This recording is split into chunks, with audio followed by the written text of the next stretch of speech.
अस्सलाम वालेकुम नाजरीन, मैं हूं जावेद बागेट और आप देख रहे हैं प्रोग्राम तफ्तीश। नाजरीन, तफ्तीश प्रोग्राम में मैंने इससे कबल भी मुख्तलिफ इश्यूज़ पे अवाम को आगाही के लिए प्रोग्राम्स किए। ख़ास करके हाउसिंग प्रोजेक्ट के हवाले से मैंने कोशिश की कि समुंदर पार पाकिस्तानियों को किस तरह से इन्फॉर्म किया जा सकता है कि वो जेली हाउसिंग सोसाइटी के धोखे में ना आए। इस हवाले से मुख्तलिफ सोसाइटीज़ के जो नाम चल रहे थे वफाकी दारुल हुकूमत, उनके हवाले से मैंने काफ़ी मरतबा इंकशाफात किए। ख़ास करके 7 वंडर हाउसिंग प्रोजेक्ट जो उसके हवाले से मैंने डिटेल्स में पहले भी बात की और आज भी मैं उस पर डिटेल में बात करना चाहता हूँ। तो सबसे पहले मैं ये दिखाना चाहता हूँ कि 7 वंडर की फ़ाइल क्या है। ये फ़ाइल आपको स्क्रीन पे नज़र आ रही होगी कि ये 7 वंडर की फ़ाइल है। ये ओपन फ़ाइल है जिस पे ये अरबों रुपया इकट्ठे कर चुके हैं। उसके बाद ये देखिएगा कि ये एक बोर्ड आपको नज़र आ रहा होगा स्क्रीन पे। ये वो बोर्ड है, ये पिछले 1 साल से ज़्यादा अरसे से इस्लामाबाद के अलावा दीगर शहरों पे भी ये बड़े बड़े बिन बोर्ड लगाए गए हैं और बड़े वाज़े इसमें लिखा गया है मुख्तलिफ ब्लॉक्स के हवाले से। ये तो एक ब्लॉक जनरल ब्लॉक है, उसके हवाले से ये बोर्ड नज़र आपको आ रहा है। तो इन्होंने तशहीर के ज़रिए आवाम को बेवकूफ़ बनाया और अरबों रुपए इकट्ठे किए। इसके अलावा ये एक और बोर्ड है जो अब नया इन्होंने एक कारनामा शुरू किया है और आवाम को धोखा देने का एक नया तरीका जो है वो अडाप्ट किया है, वो है कमिंग सून का। ये आपको बोर्ड नज़र आ रहा होगा स्क्रीन पे, कमिंग सून का। ये कमिंग सून क्या है, इसके बारे में भी मैं आपसे डिटेल में गुफ्तगू करूँगा। तो नाज़रीन, सबसे पहले कि वंडर सिटी के हवाले से जो चीज़ें चल रही थी, आजकल एक बड़ा इशू मुख्तलिफ वीलॉग्स में मैं देख रहा हूँ कि 7 वंडर बड़ा एक अच्छा प्रोजेक्ट है, बड़ा जनाब फ़लाँ बंदे ने इसके साथ फ्रॉड कर दिया, फ़लाँ ने ये कर दिया, फ़लाँ ने वो कर दिया। ये अगर राजा आसिफ की और मेमन साहब की अपनी लड़ाई है तो इसमें हमें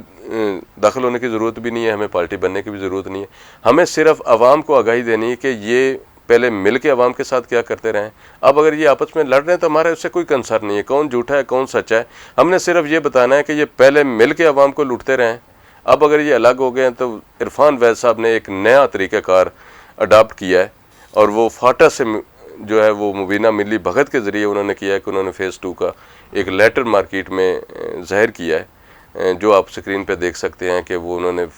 फ़ेज़ 2 के लिए अप्लाई किया है NOC के लिए। इससे पहले तो इन्होंने कभी अप्लाई किए नहीं। तो नाज़रीन, ये वो चीज़ें हैं जो इब्तदाई तौर पे मैंने आपको दिखाई और इस पे डिटेल कुछ मैं ऑलरेडी आपको दे चुका हूँ। लेकिन आज का जो मेरे प्रोग्राम का मौजू है वो यही है कि मैं ये आवाम को बताऊँ कि ये इनकी आपस की लड़ाई जो है उसमें अवाम को क्या नुकसान हो रहा है। ये ख़ास करके समुंदर पार पाकिस्तानियों के लिए जो इनका ज़्यादा निशाना बनते हैं। अभी जो उन्होंने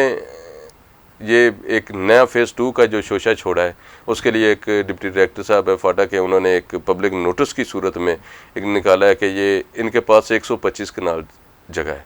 नाज़रीन, 125 कनाल जगह पे वो NOC अप्लाई कर रहे हैं और वो अप्लाई कर रहे हैं जो इमरान खान की हुकूमत के दौरान एक सिस्टम बनाया गया था जिसमें 20% जो है वो प्लाट्स वो गरीबों के लिए रखे गए थे। अमूमन हाउसिंग प्रोजेक्ट में वैसे भी लो कास्ट के लिए होती हैं ऐसी चीज़ें, प्लाट्स होते हैं। ये नहीं कि किसी भी सोसाइटी में जो है गरीब लोगों के लिए प्लाट्स का कोटा नहीं होता, ये यकीनन होता है। लेकिन वो किस तरह से ख़त्म करते हैं, किस तरह से वो उसको ख़त्म करके अब 125 कनाल पे कितने प्लाट वो बना सकेंगे इरफान वैद साहब। इरफान वैद साहब इससे कबल जो पहली दफ़ा उन्होंने आवाम को बेवकूफ़ बनाने के लिए एक सिलसिला शुरू किया, वो कहते हैं कि हमारी वो FIR ख़त्म हो गई है। वो मैं FIR भी आपको स्क्रीन पे दिखा सकता हूँ कि ये वो FIR है जो ये कहते हैं कि हमारी ख़त्म हो गई है, और ये वो नहीं बताते कि ये FIR किस तरह से ख़त्म हुई थी। नाजरीन, ये FIR इस वजह से ख़त्म हुई थी कि उन्होंने कहा था कि हमारे पास कोई ज़मीन नहीं है, हम यहाँ पे कोई प्रोजेक्ट करना नहीं चाहते, लिहाजा आपने जो हमारी मशीनरी मौके से कब्ज़े में ली है वो भी हमें वापस कर दें ताकि हम किसी और जगह पे जाके अवाम को बेवकूफ़ बना सकें। तो इस भी यहाँ पे FIR ख़त्म हो गई। तो उन्होंने अगला टारगेट जो अब आपस में लड़ रहे हैं, राजा आसिफ के साथ लड़ रहे हैं, उनके साथ मिल के मुख्तलिफ ब्लॉक ग्रीन सिटी की जगह पे 7 वंडर का बोर्ड लगाया और मुख्तलिफ औकात में मुख्तलिफ ब्लॉक्स के नाम पे वहाँ पे अरबों रुपए की फ़रोख्त की। और ये फ़रोख्त जिन मार्केटिंग कंपनी के ज़रिए की गई है उन मार्केटिंग कंपनीज़ को भी RDA या दीगर इदारों से नोटिस जारी कुछ को हो चुके हैं और कुछ को हो रहा है। वो भी आजकल मैं आपसे उस हवाले से भी बात करूंगा। मैंने पिछले प्रोग्राम में भी इसका जिक्र किया था कि जो मार्केटिंग करने वाले लोग हैं वो कहाँ स्टैंड कर रहे हैं। असल बेच तो वही चीज़ें रहे ना, लेकिन عرفان ویز صاحب بہت ہی اپنے آپ کو چالاک اور بہت شاطر بزنس مین تصور کرتے ہیں، لیکن اس میں وہ کافی حد تک کامیاب رہے ہیں کہ وفاقی دارالحکومت میں بیٹھ کر یہاں پہ بیرون ملک مقیم پاکستانیوں کو اور یہاں کے موجودہ جو بزنس مین ہیں، یہاں پہ جو پراپرٹی سے ریلیٹڈ لوگ ہیں، ان کو بے وقوف بنا کے اربوں روپے اکٹھے کر لینا، میں سمجھتا ہوں کہ یہ بڑی بات ہوتی ہے، بڑا اس کا جگرا ہے کہ وہ نہ کچھ دے کے ابھی تک اس نے کسی ایک شخص کو بھی، کسی ایک ممبر کو بھی جو ہزاروں میں ہے، ایک جو ہے انچ زمین کا بھی نہیں دیا، اور نہ اس کے پاس تھا۔ اربوں روپے اس پہ اکٹھے کیے۔ وفاقی دارالحکومت میں اگر کہوں کہ یہ اداروں کی ملی بھگت کے بغیر ہو سکتا ہے،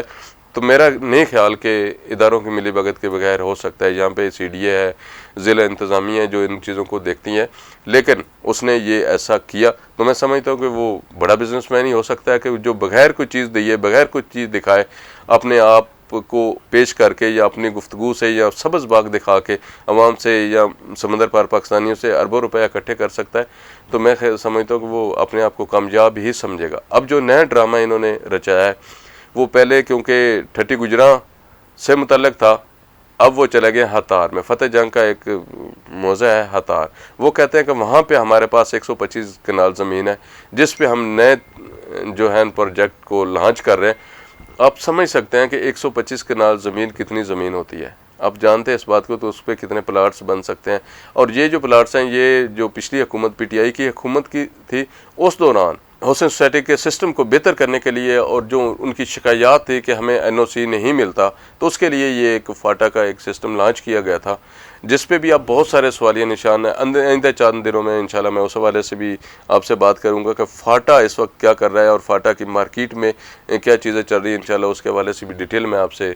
گفتگو کروں گا کہ کیا فاٹا نے اپنی عزت احترام پہ کیا مارکیٹ میں کیا ہے اور کیا کر رہا ہے، اور مارکیٹ اس حوالے سے فاٹا کے حوالے سے کیا کہتے ہیں۔ تو یہ جو لیٹر جاری ہوا ہے ڈپٹی ڈائریکٹر کی طرف سے، یہ بھی میں سمجھتا ہوں کہ یہ بھی عرفان ویز صاحب اور 7 ونڈر کی مبینہ ملی بھگت سے ابھی تک میں کوشش کر رہا ہوں کہ جو زمین 125 کنال ہے، کیا یہ کمپیکٹ لینڈ ہے، کیا ان کے پروجیکٹ کے نام پہ ہے، یا جو ان کا کراچی میں کوئی پروجیکٹ ہے یا کسی اور جگہ جس کمپنی کی بیس پہ یہ 7 ونڈر کو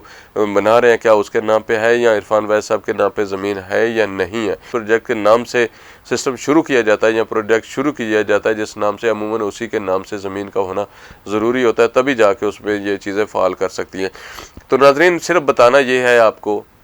کہ یہ جو فراڈ ہے یہ دن بدن کس طرح سے آگے جا رہا ہے۔ پہلے ایک جگہ پہ انہوں نے فراڈ کیا، ختم ہو گیا، پھر دوسری جگہ پہ ایگریمنٹ کیا،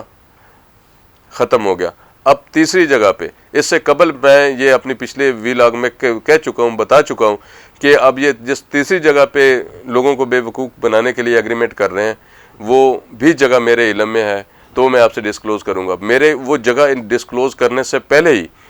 ان کی طرف سے کچھ چیزیں ایسی سامنے آنا شروع ہو گئی فاٹا کی طرف سے کہ ہم نے تیسری جگہ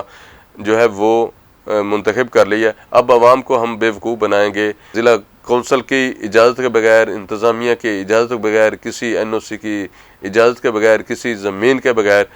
جو فتح جنگ کا علاقہ ہے موضع ہتار، وہاں پہ یہ بے وقوف بنانے کی کوشش میں لگے ہیں، اور اس میں ان کے ساتھ فاٹا کی جو ٹیم ہے وہ بھی برابر کی شریک ہے۔ وہ یہ کہہ رہے ہیں کہ ہم لیگل طریقے سے کر رہے ہیں، لیکن اس حوالے سے انشاءاللہ میں اگلے پروگرام میں ڈیٹیل آپ کو بتاؤں گا کہ یہ کیا لیگل کر رہے ہیں اور ان کا کیا مکا ہوا ہے۔ تو ناظرین، سمندر پار پاکستانی خاص کر کے اس پہ توجہ دیں اور اس کو ضرور دیکھیں، سنیں، اور اپنے طرف سے اس کو انکوائر کریں کہ کیا یہ 7 ونڈر جو حسن پروجیکٹ ہے، اس نے عوام کو کیا دیا ہے اور کس طرح سے دھوکہ دے کے یہ لوگوں سے پیسے اکٹھے کر رہا ہے۔ عرفان ویز صاحب جو ہیں وہ انتہائی اپنے آپ کو بڑے بزنس مین تصور ضرور کرتے ہیں، لیکن انہوں نے جو عوام کے ساتھ دھوکہ کیا ہے، آخر جو دھوکہ کیا جاتا ہے یا فراڈ کیا جاتا ہے، اس کا انجام تو آپ سب جانتے ہی ہے کہ کیسا ہوتا ہے، لیکن اس سے پہلے جو عوام لٹ چکی ہے اس کا کیا بنے گا، یہ اداروں کے لیے سوالیہ نشان ہے کہ جو ادارے اس وقت خاموشی اختیار کیے ہوئے ہیں اور اس طرح کے سسٹم کو کھلی چھٹی دے رہے ہیں کہ وہ یہ سسٹم کرتے جائیں اور لوگوں کو لوٹتے جائیں، ہم چپ کر کے ان کی پشت پناہی کرتے رہیں گے تو ان کو بھی اس کا جواب دینا پڑے گا۔ تو ناظرین، انشاءاللہ اگلے پروگرام کے لیے انتہائی اہم معلومات کے ساتھ آپ کے سامنے حاضر ہوں گا، تو اس وقت کے لیے اجازت، اللہ حافظ۔